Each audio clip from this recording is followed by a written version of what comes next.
Hello, my name is David Martin Rains, and I'm going to give you an introduction overview of a revelation that I've had over the last 40 plus years in my relationship with Yahweh. Um, the purpose for this is to, again, give you a complete picture of what this is and what it's for, so that you can determine whether or not it's something that you're interested in. Because the only way to take what I'm going to share with you in a way that makes it work is you would have to digest it and internalize it.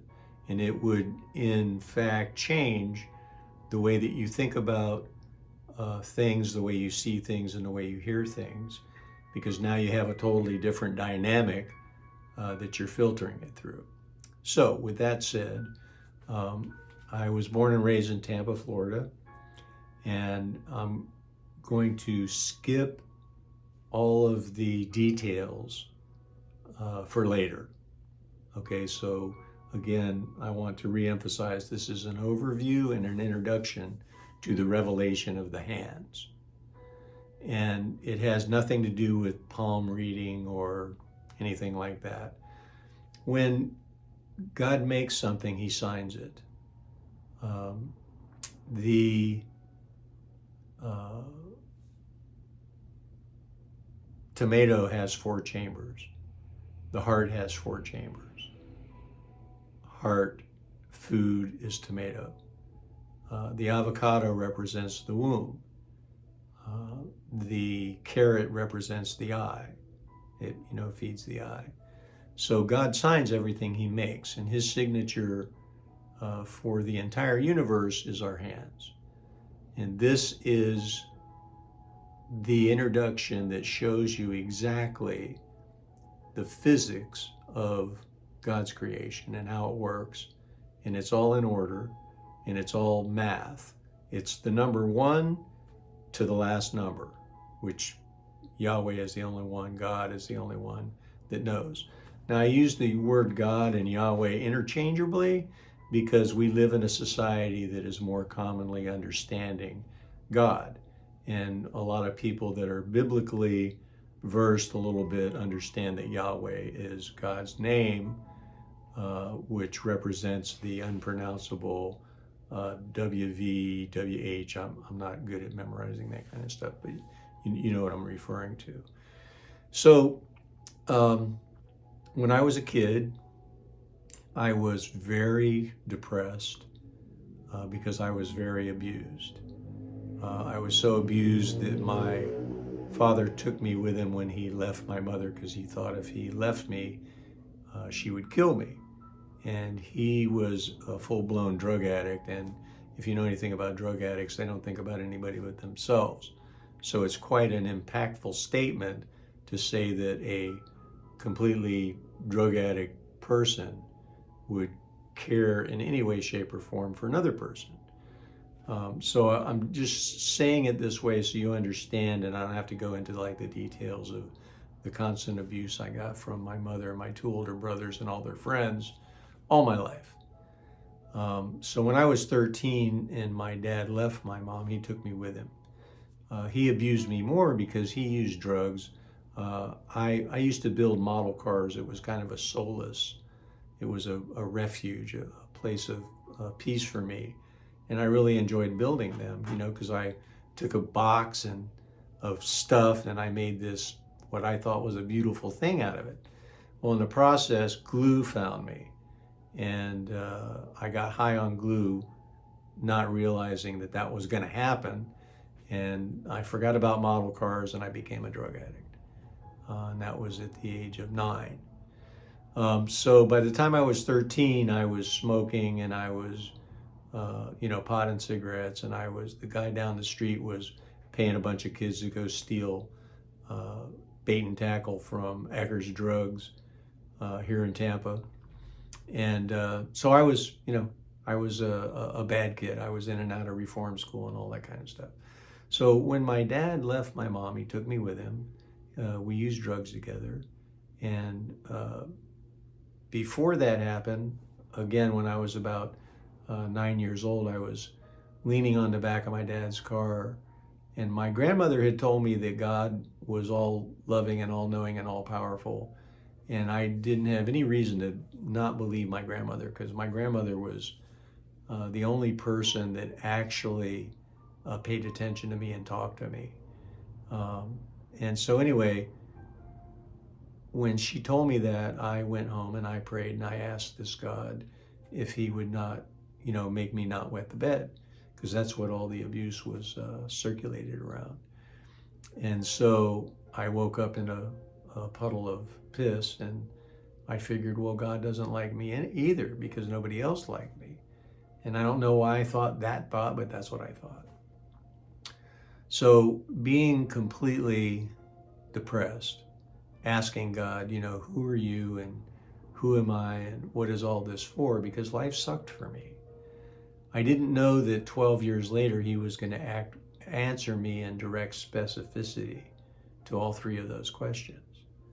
And that's what this whole thing is about. The things I'm going to tell you have never been said before. I've had a lot of people ask me, where did you get this? Where did you read this? And I didn't get it, I didn't read it, I got it from God. So I'm going to tell you exactly how everything happened, and I'm going to skip all the inside details and the chronology of it, and just tell you what it is so you get, like I said, an overview. So the first thing God showed me was that time is a vortex, and that it's got the big circle at the top and the little tiny circle at the bottom, right? And as the time goes, it spins and it twists and it turns and it exponentially speeds up as it goes, because God created us in his dimensionless kingdom. And when he created us, you can't say when, because he hadn't created time or matter yet. And in dimensionlessness, there's no restrictions in any way, shape, or form. And that's a concept we can understand, but it's not a reality we can really understand. So that's a great thing about God, is he gives us concepts and he builds things in such a way that we can follow along and understand what he's saying. So when God created us in his dimensionless kingdom, he created us perfect, precious, priceless, beautiful, fearfully and wonderfully made children of God. And that's what we are. Now, because we couldn't understand what we are that he created, he had to create the entire universe to introduce ourselves to us in such a way that at the end of the story, you and I, who are called to be in relationship with him, we have to unconditionally love ourselves in order for that to happen. In order. Everything that God does is in order. Everything that Yahweh does has a specific and exact purpose. And that's why he created time and matter. So what he did was he drew these 9 dimensions out of his dimensionless kingdom, creating time and matter, and that's why time matters, and everything is just a matter of time. Time spelled backwards is emit, because time is emitting matter in God's metered measure to work out his plan. So the great thing about this particular situation is you can stop the video, you can write things down, you can write questions down, you can search out the biblical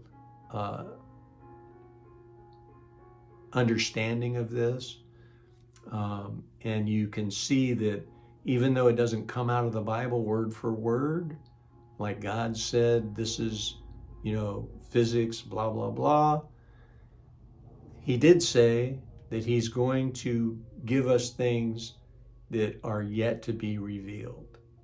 And this is one of them. You can believe it or not.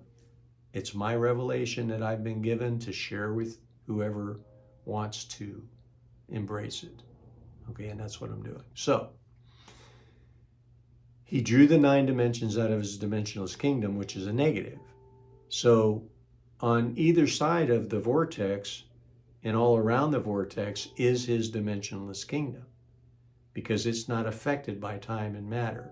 Time and matter are a byproduct of his drawing out, which is a negative. And that negative has a forceful impact pushing the vortex down to the tip of it to force it out. And that's what's going to happen in the end.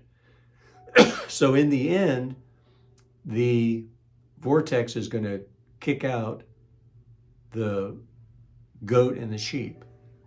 And the goat represent the people that are going to hell because they chose to not follow God.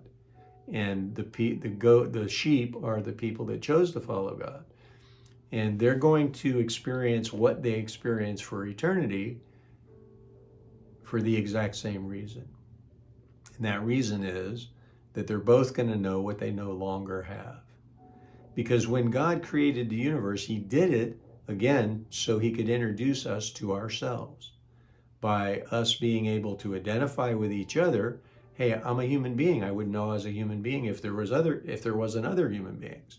If I was the only one, I'd be the same situation I'm in heaven, where he created me, where there's no time or matter, because I wouldn't have any contrast and I wouldn't have any context. So he created the entire universe to enable this to happen, to enable every single thing that happens to happen. So numerically, there's an innumerable amount of things that are happening 86,400 times a day. That's how many moments there are in a day. Seconds, if you would. I call them moments, which you'll see eventually. But so we have 86,400 moments that do exactly the same thing, one right after the other, one right after the other, right? That isn't what's happening. What's happening is when God created the universe, he created it in an instant all at once. But he describes it to us in the 7-day chronology so that we can understand what he's saying. It's just like when you read the first description of the 7 days, then he comes back and he recaps it and he kind of puts it in different words. But he couldn't have done that until he introduced it the first time.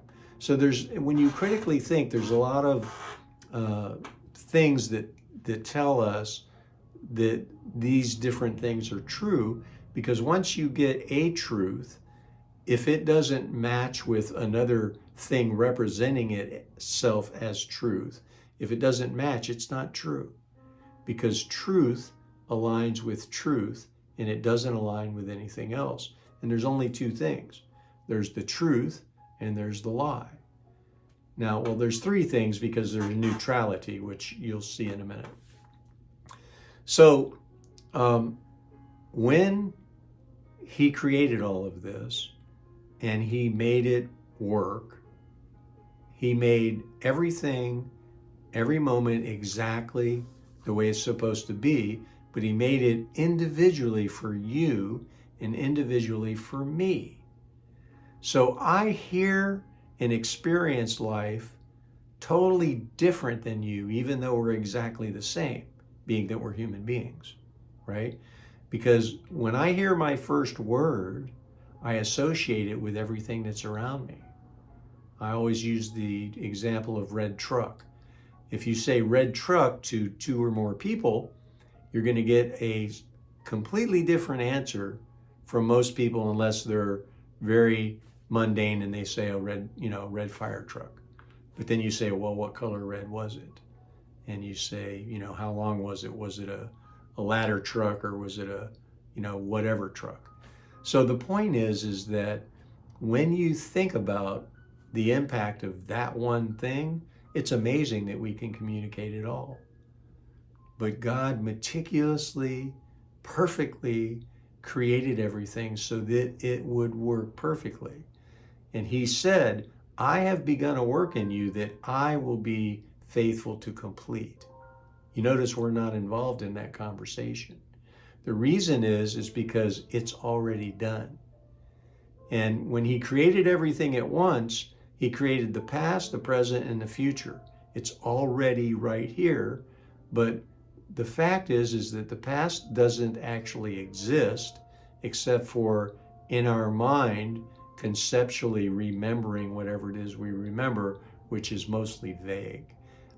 Scientists and psychologists will tell you that we kind of make up the past as we go along because we don't accurately remember it.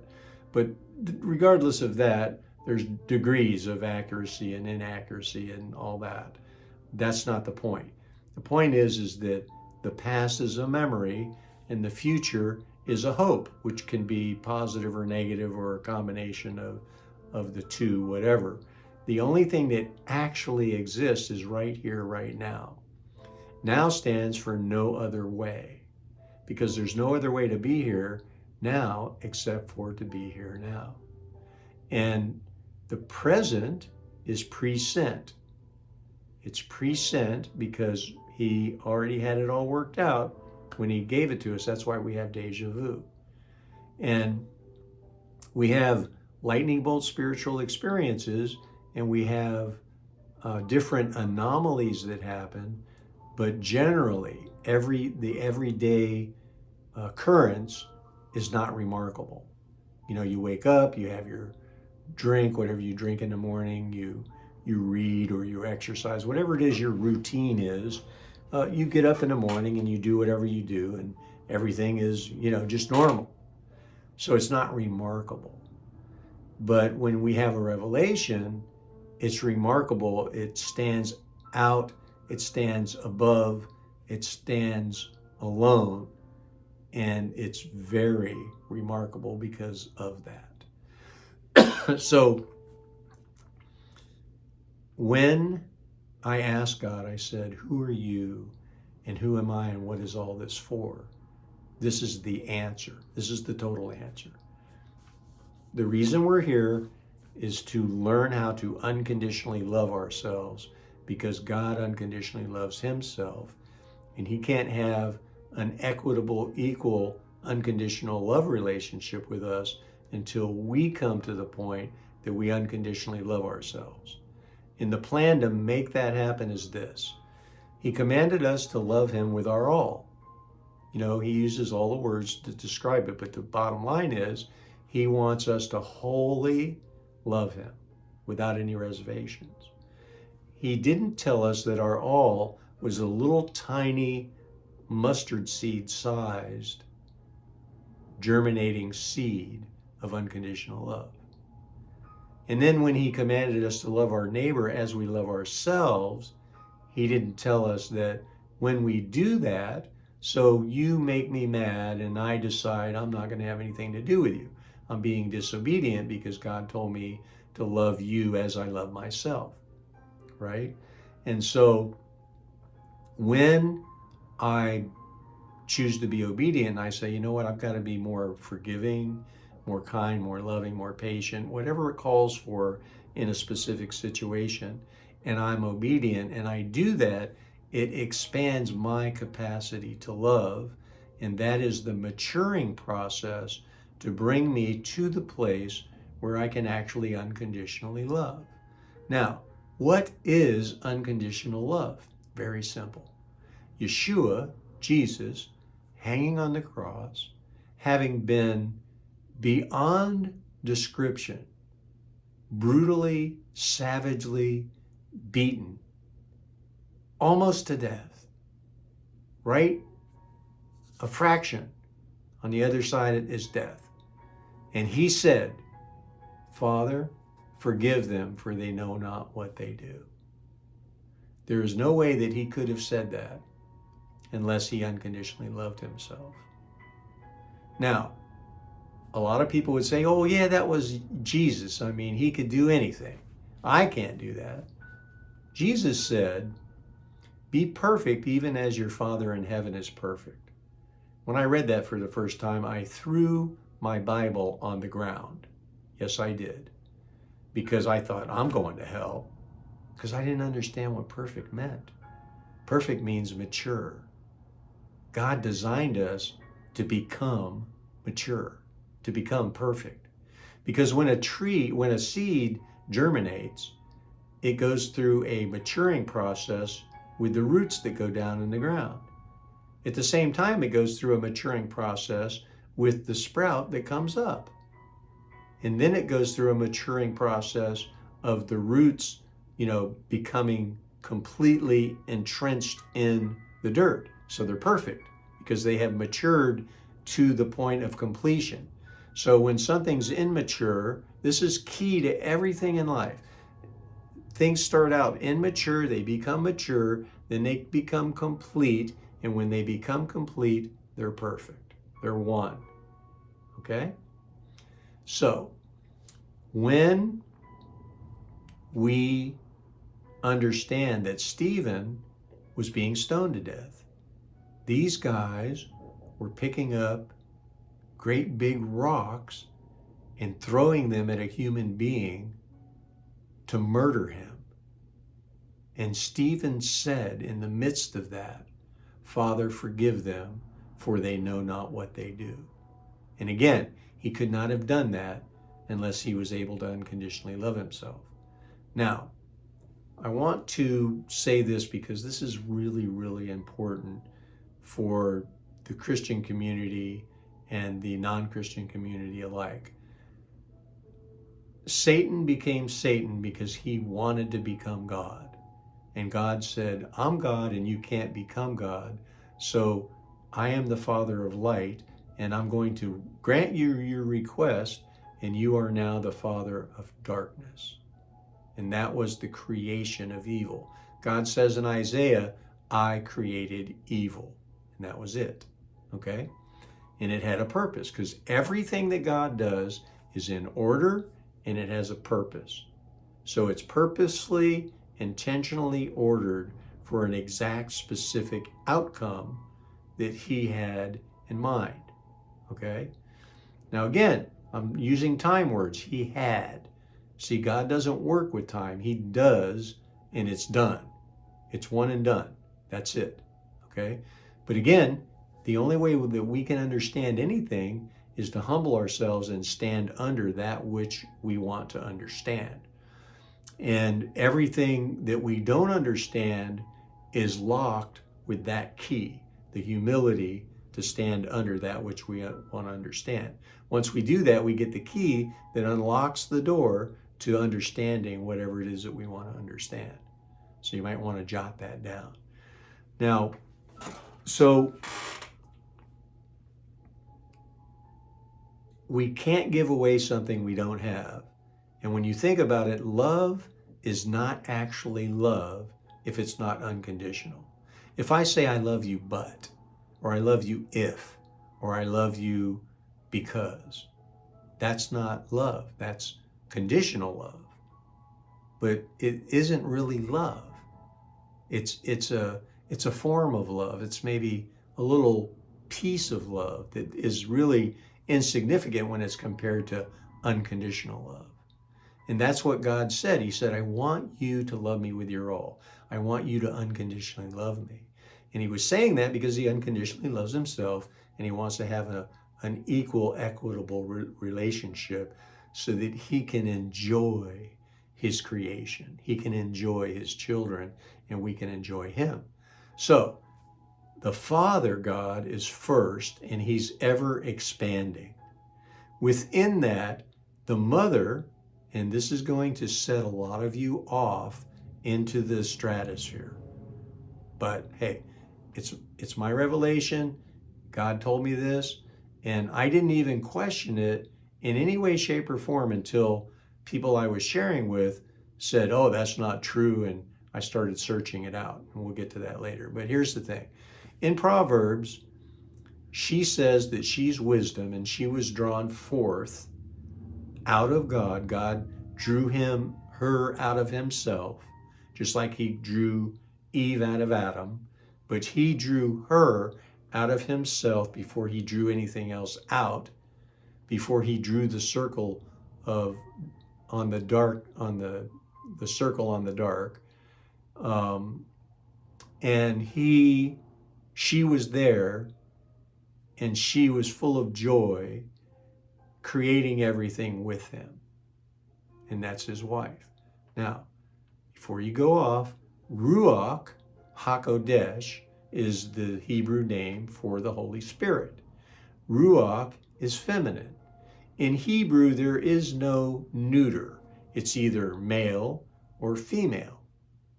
Now, nothing can be begotten without a male impregnating a female. Now, before you go to God and sex and all that stuff, listen, okay? Just listen. When I have a thought, if I take that thought into captivity, I can take it into captivity of Christ, or I can just take it into captivity. Big difference, okay?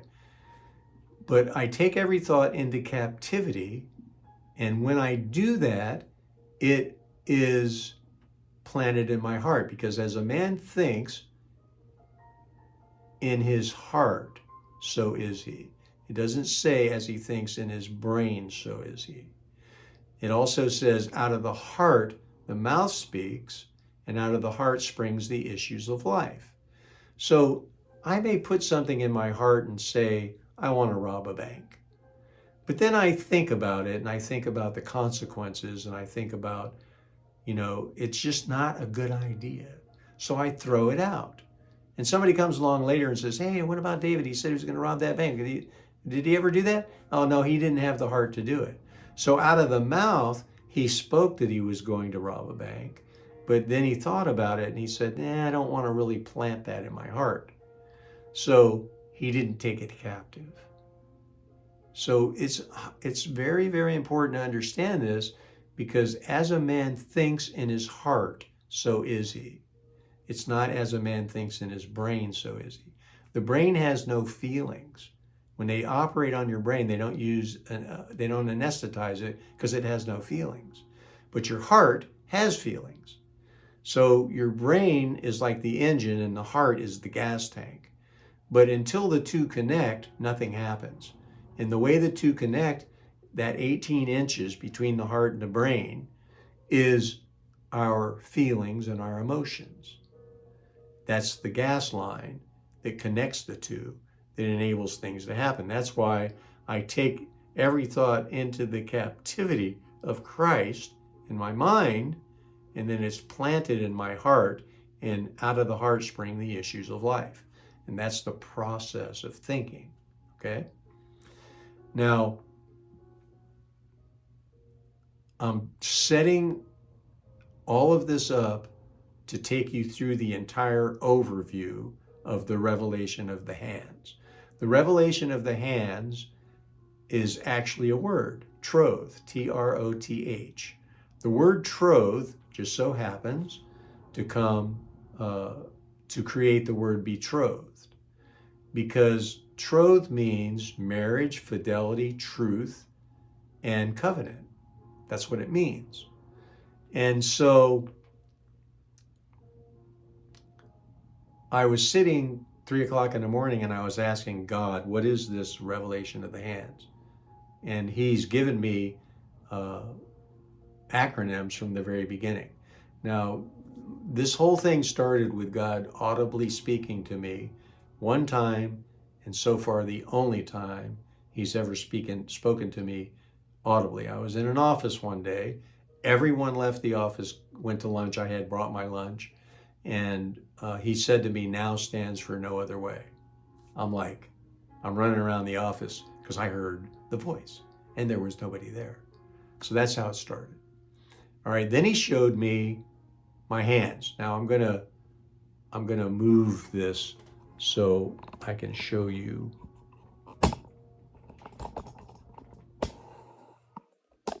All right, so if you take your hands and you look at them, you notice the lines that go across your hand, they match when you put your hands together like this and look at them. And then when you put them face to face, the lines match.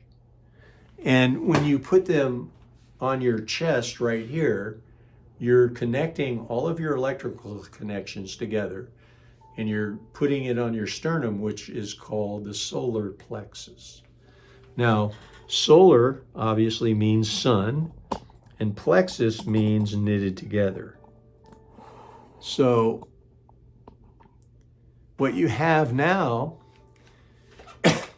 is my hands are knitted together in my heart under the sun. Now, without the external sun, there's no life on the planet.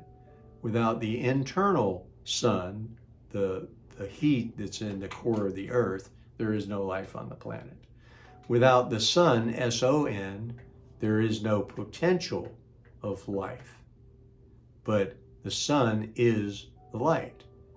Now, if you're in a room that has no light of its own and you have the door open and there's light outside, the room is lit because of the light outside. But if you close the door and you cut it off from the sunlight of the Spirit, you're cutting yourself off from God.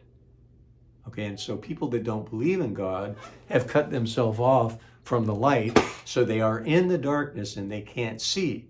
That's the weird thing about blindness. The side effect is you can't see.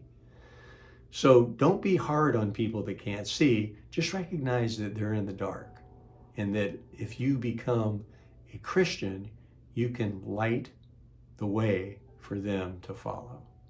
And that's what this is all about. You're going to see even more in a minute. So God showed me to put my hands on my chest like this.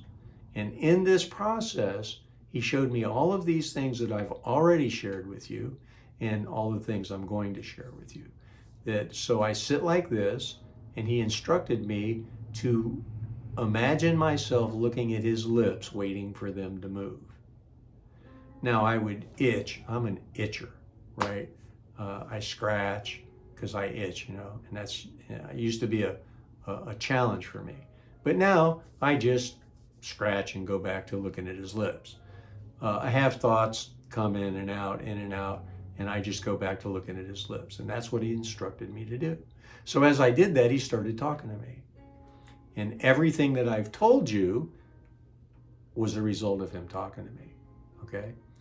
And everything I'm going to tell you is the same thing. Now, I want you to know that I've questioned him, and I still question him because I want to make sure it's him, that I'm not like the elect that are deceived.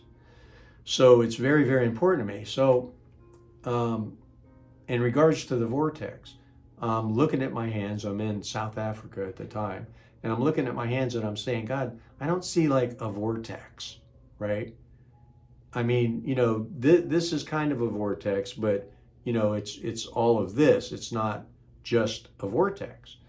So I'm sitting in South Africa and I'm looking at my hands, and I've learned that if I don't understand something, to just let it go, because I understand that he introduces things to me. He puts them in my mind, think about the vortex and the fact that you don't see it, and let it go. And that when it's time for me to learn whatever it is that I learn, he'll bring it up again in some way, and I'll have an aha moment. I'll go, oh, that's what that means. Or I'll go, aha. I usually don't go, aha. I go, oh, that's what that means. So I'm sitting there and I'm looking at it, and I do my normal and just let it go. So as I let it go, this is what occurred. I'm sitting there looking at my hands, and I say, okay, whatever. And I go like this. And I look down, and what do I see? I see a vortex. My head is at the top, and where I'm going in my thinking is the direction I'm going. And that's what he showed me regarding that. Okay. So now he shows me that the sun, S-O-N, and the moon represent the Son of God and me. The moon only reflects the light that it gets through Christ. And the light that Christ has is the light that he gets through his Father. Now remember, God is ever expanding. So I can't ever be God or replace God or do anything except for accept the fact that He is my Father. And I will never be Him, and I will never want to be Him because I can't be Him. I'm me. I'm His creation. Now, watch this. So He is ever expanding, and in His ever expanding, He creates the Holy Spirit, His wife. And she's ever expanding within His ever expanding, which exceeds the ever expandingness of their only begotten Son, Jesus, which is above and beyond my over, expanding. Because see, we're always expanding because we're learning. But now we're learning within the vortex, within the confines of these 9 dimensions. But once we become to the point where we unconditionally love ourselves, we step into timelessness while we're alive. So it says that we see through a mirror dimly, but then face to face we'll see all things clearly. And what that meant to me when I read it the first time is when I die. But he showed me, no, Stephen got there before, and a lot of other people got there before, because they become timeless. Now think about this. When you're having a really good time, right? Time goes by like it isn't there, right? Because it isn't. Because you're fully present. Or you're as fully present as you could possibly be, which allows that to happen. Now, the reason it goes away is because you haven't matured enough to stay. And that's the whole point.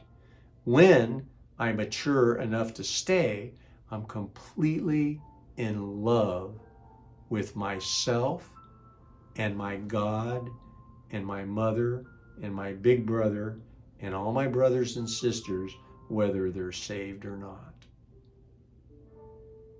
And that's the whole point of this life. Now,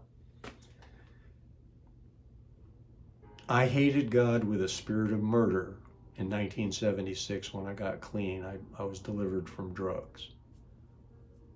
I wasn't delivered through Christianity. I was dropped off completely loaded at a drug recovery house after being there and leaving, and the dealer found out that I left, and he got me as loaded as he could and took me back because he didn't want me either. So God had me in a position where I had the gift of desperation, G-O-D, the gift of desperation, but I didn't know I had it. I didn't know I was an addict because I became a drug addict and I lived as a drug addict, and I never not wanted to be a drug addict because being a drug addict did for me exactly what I wanted it to do. I was too much of a coward to kill myself, and I didn't want to be in reality because it was too painful, so I stayed loaded as much as humanly possible from the age of 9 until 2 months before I turned 20 years old. So as I live and breathe and have my being, I have understood that the gift that God gave each of us is the gateway that takes us to unconditional love. So you look at a guy that's a janitor and he just loves his job. Nothing bothers him. He is just happy as he can be, and everybody loves him because he's happy as he can be. Nobody's going up saying, hey, don't you want to be more than a janitor? They're not saying that to him, because if they said that to him, he would say no. Because that's his calling. That's what he's called to do, right? And it has nothing to do with his spirituality. Just like this, life happens. There's 8.3 billion of us that get up every morning and go to bed every night, and we go through what we go through during the day, right? Now, I've had stage 4 cancer twice. I died once. I lost my 24-year-old son after I got clean from drugs and I didn't use as a result of it. I've had major heart failure. I could go on and on about all these things that have happened to me. Now, in the past, in the beginning, when I was immature, they bothered me, and they bothered me to the point that I thought, well, maybe there's no God.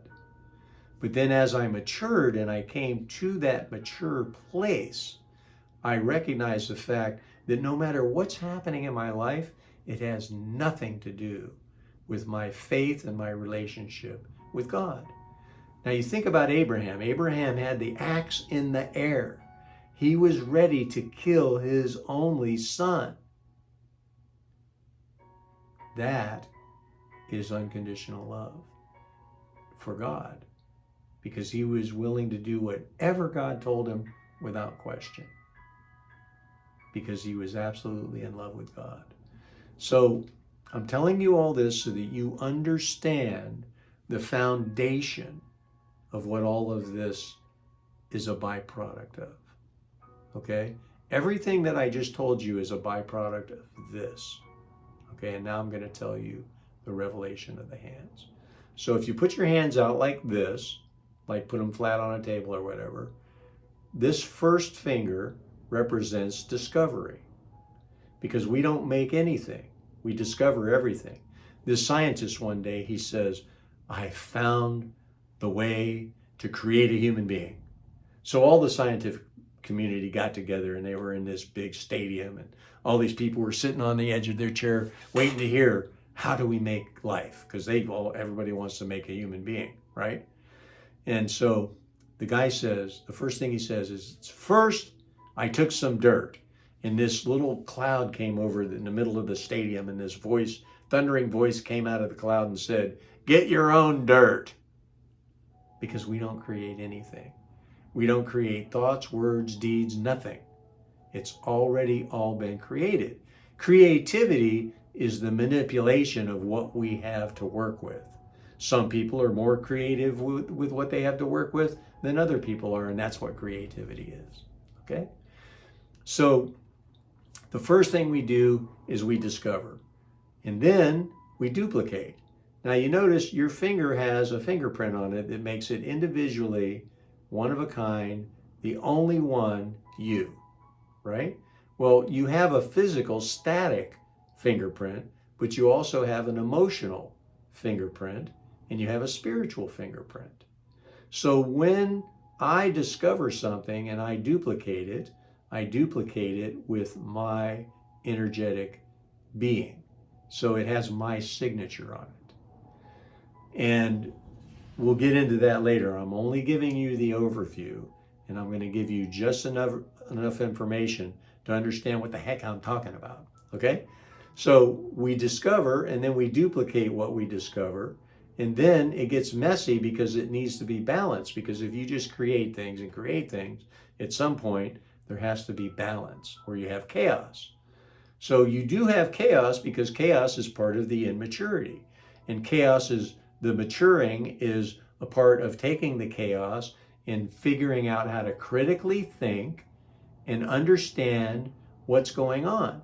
But see, I can't understand and critically think what's going on unless I humble myself. God gave us blind spots so that we would stay humble. Because once you become mature enough to understand you have blind spots, you know you need outside help, whether it be God or another person or some kind of a circumstance that gives you, like a mirror that enables you. We have technology so you don't have any blind spot when you're driving. So, blind spots. Now, in our third step is balance. So we balance things and we throw out things, which is that culling process that I was talking about. Oh, that isn't a good thing to rob the bank, so I throw it out. So anything I take captive goes from being balanced to become into circulation, which is the life of the thing that was sprung out of my heart. So I want to build a chair, and I take it captive in my heart, and I go do all the research, and I figure out the wood to buy and the tools I need and the videos I need to watch or the person I need to get in touch with so I can learn how to build a chair, right? And then I build the chair, and the chair sprang out of my heart because it was an issue of my life, because I took that thought captive. So I impregnated my mind with the thought, and the baby was born. The baby can't be born without becoming impregnated. It can't be impregnated without the feminine power and the masculine power coming together to make it one. Okay, and I'm going to show you more about the one in a minute. So we discover, we duplicate, we balance, we circulate in the neutrality of the flesh. There is no such thing as space. There is no black hole. There's none of that, okay? Here's the way to understand the neutrality, okay? Fish swim in water. They're completely enveloped in the water. We swim in the air. We're completely enveloped in the air. The neutrality allows the water and the air to happen. Because without neutrality, there's no motion. It's static. It's like the static fingerprint, okay? So everything in our universe is swimming in neutrality. Neutrality cannot be measured. It is the principle that God holds everything together and enables 86,400 seconds to happen one right after the other singularly. So it's not a video, because if you didn't remember anything, you would only have now. And the more you become now, the less that you think about the past, because it's not important, because you realize that everything that has happened to me are challenges. Okay, so I'm going to take a little hike, just a little one, because it's important. Most people think this way. Correct me if I'm wrong. Well, I think that, I got this problem and I want to get over it, and I'm working really hard on it, and I'm praying about it. I'm hoping, things will happen and it'll work out. And I don't know how it's going to work out, but I'm just hoping that I'm going to be lucky and everything's going to work. That's how most people think, because they don't know how to think. Because they have two words that are blocking their ability to actually think critically. Okay? Now, some people think critically and they have these two thoughts, but they're nowhere near as effective as they're gonna be when they get rid of these two words. There's two words that you've got to get rid of. And for $9.95, no, I'm just kidding. I'm going to tell you what they are. Okay. So the first word is try. I'm going to try to do this or that. Everybody's heard nobody tries. You're either shaking my hand or you're not. You're either pregnant or you're not. There is no try. Who's that movie character? Yoda. He says, no try, do. Okay, so everything that we do, everything that we think is an action. It's a doing. It's actually a measurable thing, a thought. Okay, encephalogram. So when we have a thought, what are we doing? We're not trying, we're practicing. So take the word try and replace it with practice, and don't ever use the word try again. Every time you catch yourself using the word try, just restate the sentence and say practice, and keep moving. Don't even stop. You don't need to go, I use that word again. You'll mature past that, okay? And you just get to the point where, I practiced doing, okay? So everything I think and everything I say and everything I do is the practice of overcoming problems, right? Wrong. Problem is the second word. Everything I think, say, and do is the practice of overcoming challenges. See, now you have context and you have contrast. With problems, you don't. You just have a negative. With trying, you don't. You just have a negative. Because I'm trying. It's a victim word. Okay? I'm practicing. That is a real person's word in the process of maturing through whatever it is they need to mature through, so they can become immature at something else and mature through that. Because that's what life is. It's immature, mature, complete, perfect, immature, complete, perfect, immature. It's just an ongoing process every day if you understand that you're never really a teacher, you're always really a student. I am always a student. I am never a teacher except for the moments that I teach, which are different from everything else. Okay, I tried to make this so I would have music in the background, and it worked until now.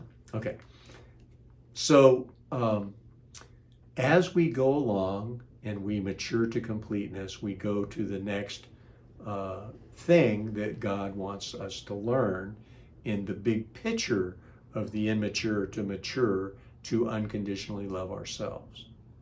Okay, so there's different levels of immature and mature simultaneously happening on all kinds of fronts, because we're not just thinking, and we're not just talking, and we're not just interacting with people, and we're sleeping, and we're eating, and we're doing all these things, right? So here it is. Everything I think, say, and do is the process of practicing overcoming challenges in their context. Okay? So it takes away the good and the bad and the right and the wrong because I'm practicing, right? Now, I'm either practicing being evil or I'm practicing being good, or I'm switching back and forth because I'm maturing to become completely evil or to become completely righteous. And Proverbs says that if you sin and you continue in it, it matures and brings forth death. So in Proverbs, they use opposites all the time, so it's easy to figure out, well, okay, so if I practice righteousness and continue in it, the maturity of that is righteousness.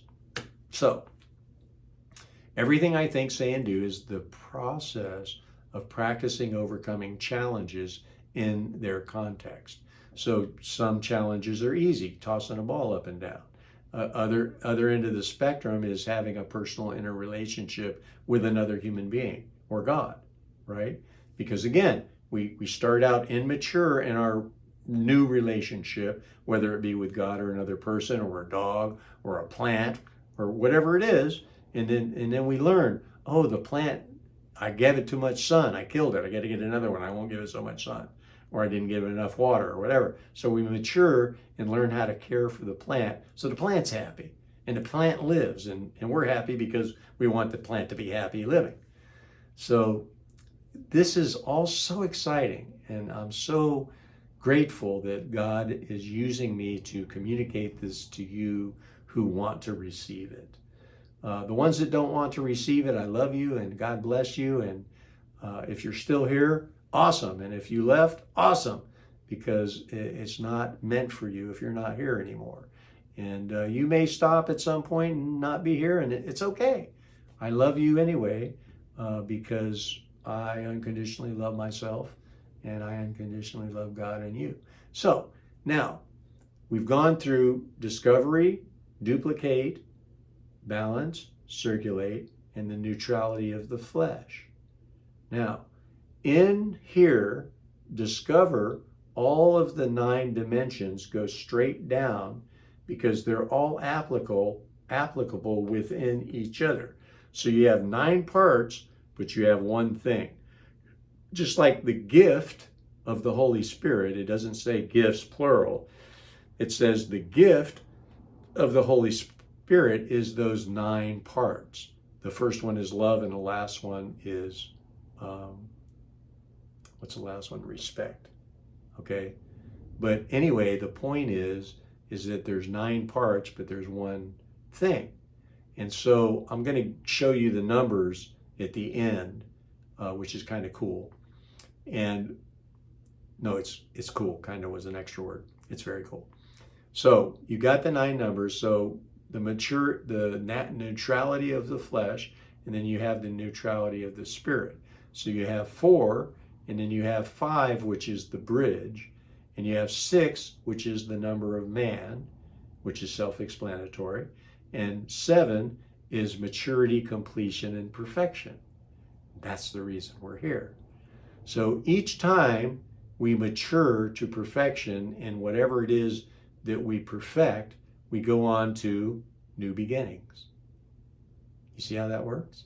So it doesn't matter what it is that I've matured in, I go to new beginnings and I get another thing to mature in.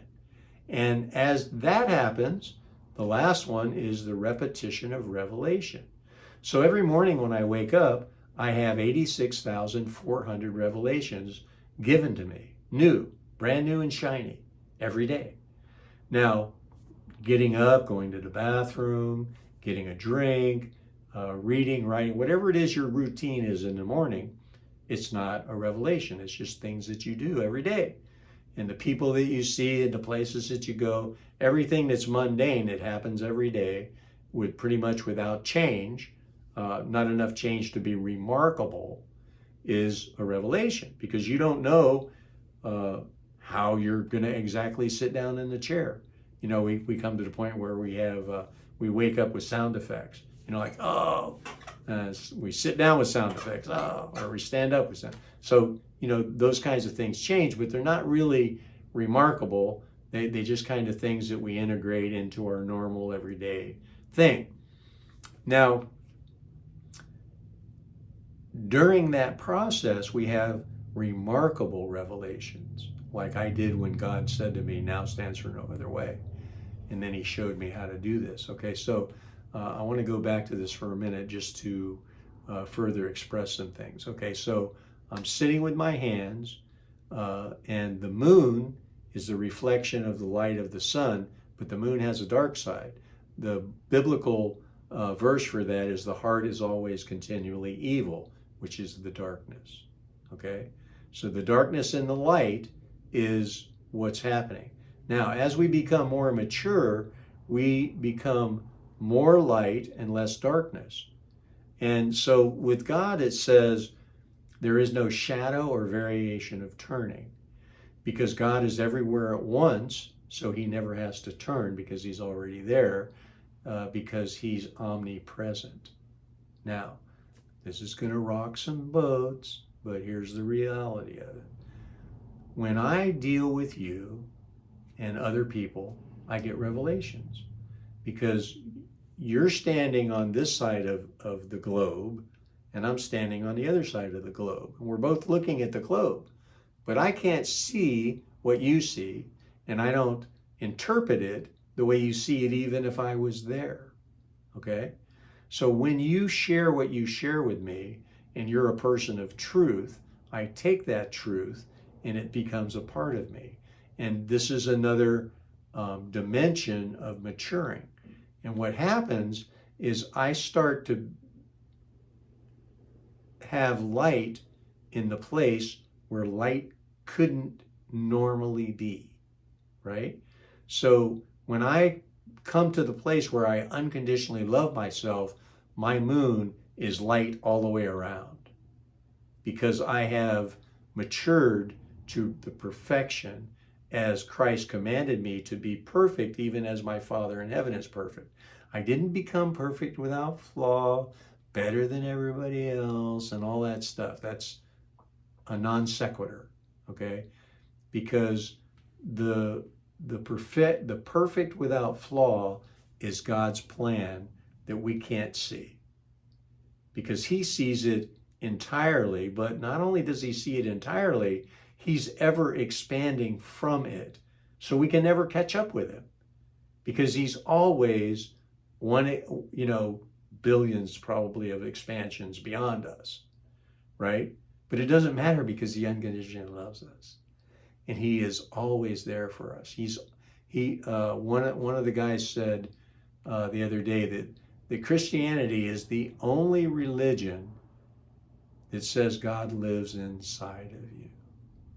See, because when I accept Christ, I accept my mother, the Ruach HaKodesh, and I accept God the Father. And so I have the entire family with me, inside of me, because the kingdom of heaven is within me because I have been born again.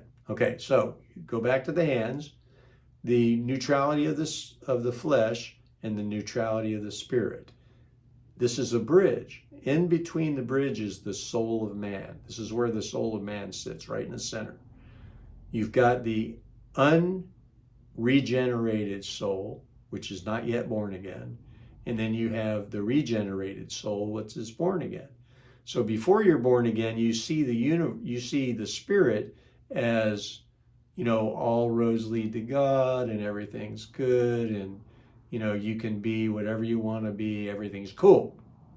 But then when you become born again, you understand that God has rules and regulations that still apply from the Old Testament and in the New Testament. And some of them don't apply because they have been absorbed by bigger things, right? So like the one thing is the sacrifice of animals.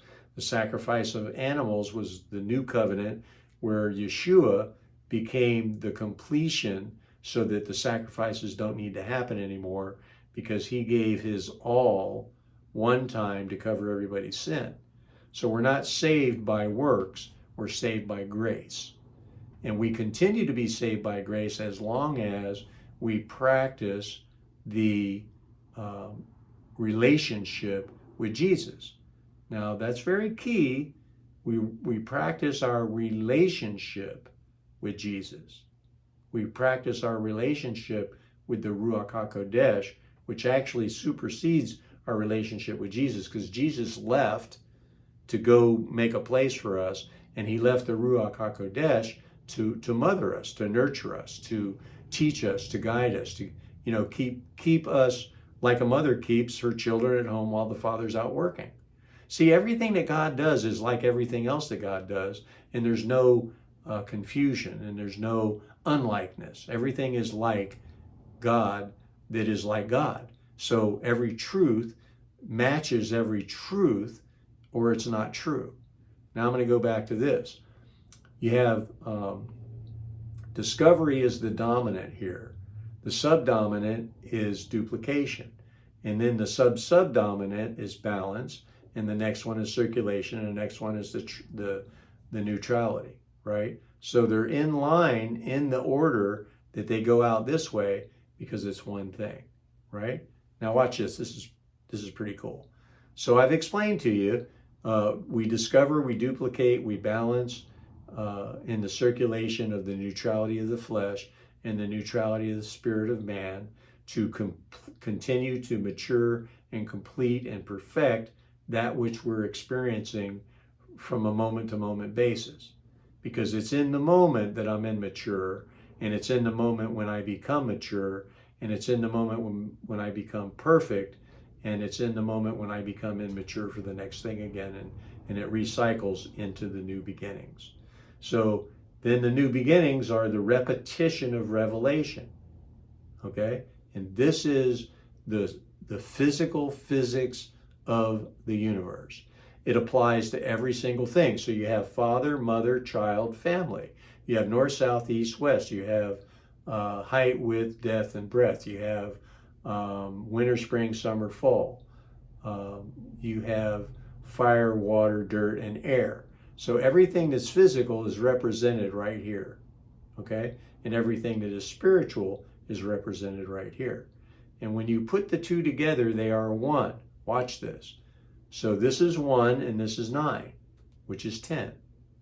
And then you've got 2, 8, 3, 7, 4, 6, 5, 5. They're all 10. And 10 is 0, 1. Why is it 1 and then 0? Because the 9 came out of 0.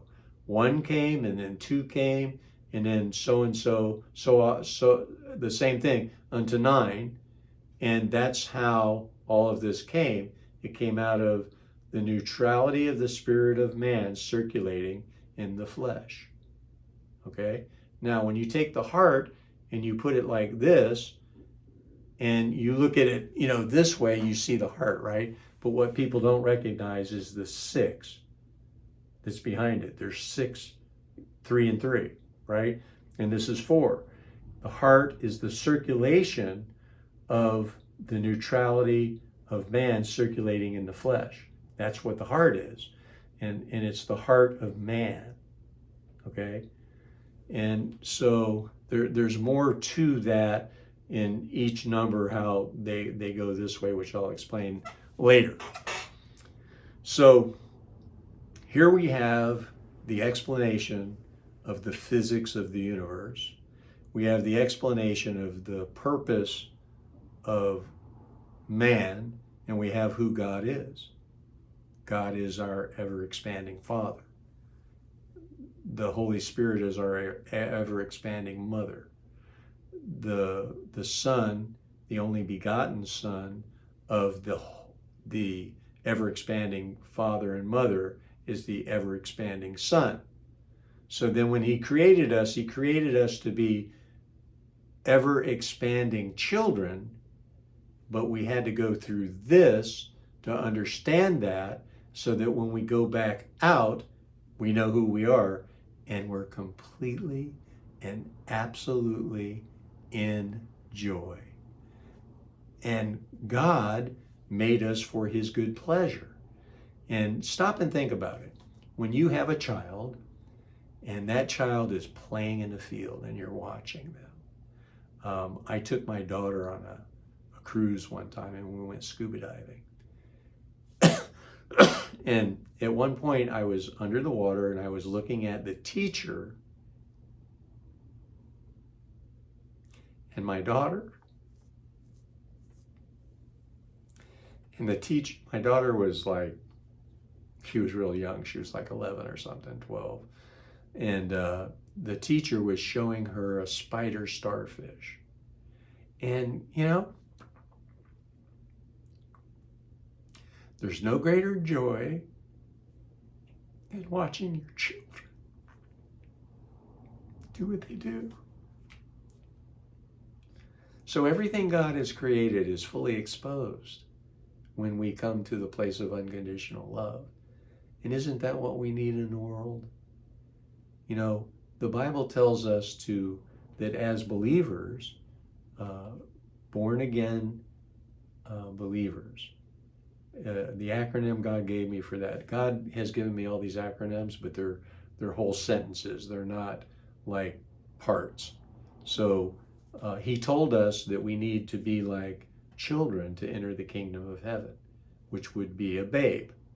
Okay? So we're babes, and babes is born again believers, eternally sanctified. And that's what the acronym for babes is, because we have to become as babes to enter the kingdom of heaven. So it is my absolute joy to be able to share this revelation of the hands with you, and for you to understand that there's no unrighteous thing in it. That the whole thing, and I think the reason God gave it to me is because what I was getting ready to say, and I'm back to, is that He commands us to fervently love one another, you and I as children. And you look at children, what do? They fervently love one another. They'll get in a fight and they'll be mad at each other, and then 3 seconds later they're like, I love you, right? Because they're babes. They're innocent. They go through all the range of emotions. This is mine, you can't have it, right? To, hey, do you want this? They grow and they go through changes, and they mature, and they become evil or they become good. It's the way it's built. Now, I have some really, really good news, and this is going to be another boat rocker, okay? In Psalms, God says that He's going to do away with the evil people. And then He says, not only is He going to do away with the evil people, but He's going to erase the memory of them. Now, I don't have a solid revelation on this, but I think it's a revelation. But I can't prove it because it hasn't happened yet, okay? But this is what I think. Far before I thought that, I thought, how could I be in heaven and like joy and bliss, knowing that there's people continually suffering beyond communicative expression, right? I just couldn't see I could do that. And God introduced me to these scriptures consciously, right? So I believe what's going to happen is when the vortex spit out the goat and the sheep, that God's going to erase hell He's going to erase it. Now, everybody's going to argue about blah, blah, blah. I don't care. I'm unconditionally in love with myself, and I'm unconditionally in love with you. And God says, don't argue about doctrine, so I ain't gonna. God says, and many words are sin, so I'm not going to get in many words with people. I have my revelation, I have my peace, and I have my joy, and I get to watch people and do what we do. So when you and I unconditionally love one another, we're being a witness to people that are living in the dark, that are going to hell, that even though they're going to be erased and they're not going to exist. Oh, I forgot to tell you this. When God created us in his dimensionless kingdom, he gave us absolute free will. And what that means is that we had four choices. The first choice was, I don't want to exist, just erase me, poof, you're gone. Because you're unconditionally free, okay? The second choice was, well, I understand that you're God and you know everything, and I'm not, and I don't know nothing, so I want to commit myself completely to you, and that put us in the control of him in terms of, I've begun to work with you that I'm going to be faithful to complete, because he's not going to do anything extraordinary with the people that choose to go their own way, which is the absence of God, which is hell. And then the fourth choice is, well, I don't know what I'm going to do, and that's the people that you and I preach to, and the devil people preach to. So that's the explanation of how we are here in that term. People are practicing righteousness, people are practicing evil, and it says that when you, like I said before, when you practice evil and you continue in it, it matures and brings forth death. Well, it also brings forth perfection. So somebody is perfectly evil. What would that be? That would be a psychopath.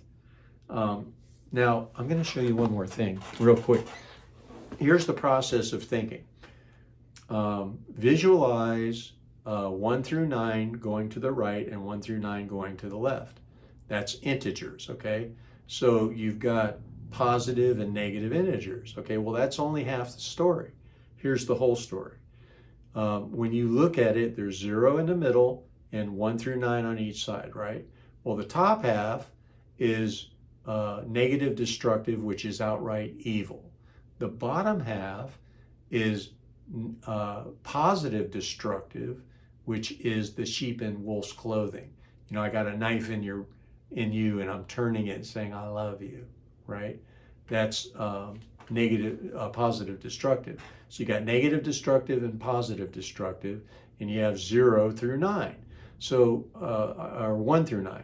So because the 0 births the 1s through 9s, evil and the good, right? Because God created evil. So the maturity is from 1 to 9. So the first one on the left is, I don't like you. And the 9th one on the end is the one past the spirit of murder, which is, I killed you. Okay? On the other side, you've got positive constructive, which is outright love, and then you've got negative constructive, which is me helping you by kicking you in the butt because you need it. Iron sharpens iron. Okay? We have challenges. There's a guy, Peterson. I can't think of his first name, but he is brilliant. He says you have to be brutally honest at all times, because that's righteousness. But when you're brutally honest, you do it with compassion, and you do it with grace, you do it with love, you do it with constructive, critical thinking. You know, it's like if somebody's new in the group, you don't attack them for something they do or don't do because they don't know. You go say, hey, you know, let me explain to you about these things, how they work, right? And you take them under your wing, okay? That's negative, constructive. Positive constructive, like I said, is outright love. So 1 is, I like you. 9, if you're a man and a woman, it could be marriage, or it could be like Jonathan and David's love, or Sue and Cindy's love, where they're just completely in love with each other. It has nothing to do with sex. Okay? It's real, true love. It's like best friends, besties, you know. So I am so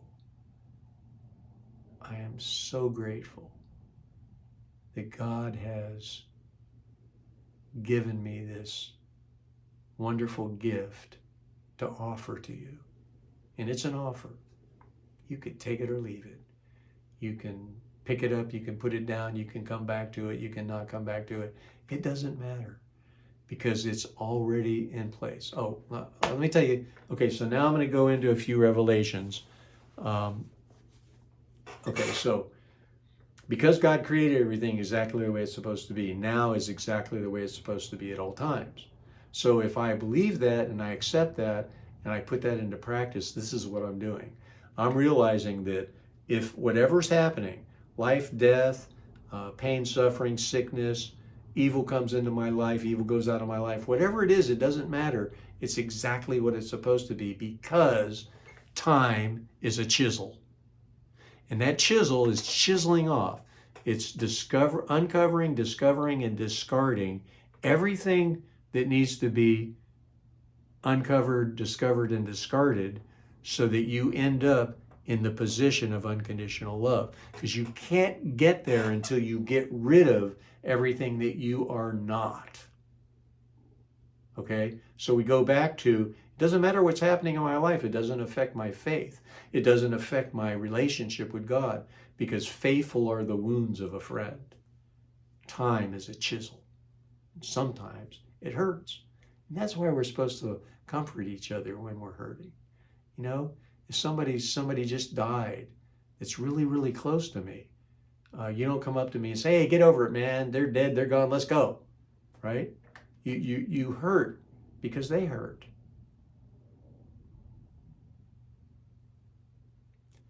And so you might want to just stand next to them and not say anything.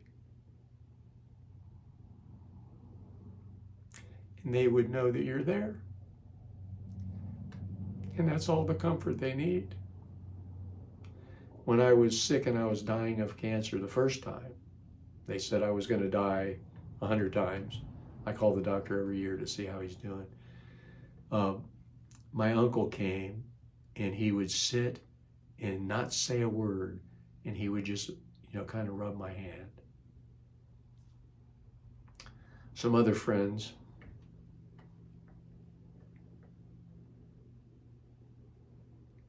came in and they would massage my feet.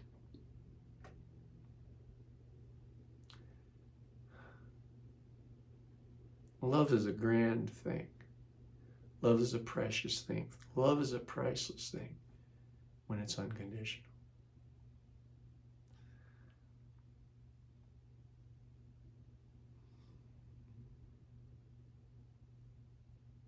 I have a lot more to share with you, but that's all for now. Thanks for listening.